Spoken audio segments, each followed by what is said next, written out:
કેમ આજે ફોન કરવામાં લેટ કર્યું? અચ્છા, તમને હોળીનો એટલો બધો શોખ છે? મને હોળી રમવી બહુ જ ગમે. આજે બધા મને ખીજાવતા હતા, મને કે જીજુન બોલાય. હોળી રમવા આવશો તમે?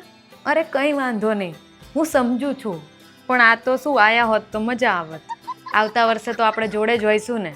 આપણા લગ્ન થઈ ગયા હશે ને. સૌથી પહેલો કલર હું જ તમને લગાવીશ. આ વર્ષે તો હોળી રમવાની બહુ ઈચ્છા જ નથી ને, તમે અહીં આયા નહીં એટલે. હા, આ વખતે થોડોક મૂડ નથી, પણ આ વર્ષે પણ હું જ તમને સૌથી પહેલો રંગ લગાવીશ, અને એ પણ અહીં બેઠા બેઠા. એ કેવી રીતે? રેપિડો પાર્સલથી ગિફ્ટ, કલર ને મીઠાઈ ને બધું મોકલું છું. ગયા વર્ષે પેલી ચીબાવલીએ તમને કલર લગાવ્યો હતો ને, મને બધી ખબર છે, પણ આ વખત તો તમે એનાથી દૂર જ રહેજો. ચલો બાય. અને હા સાંભળો, મારા સિવાય બીજા કોઈ સાથે હોળી રમવાનું વિચારતા પણ નહીં તો મેરેજ પહેલા જ ગેમ ઓવર.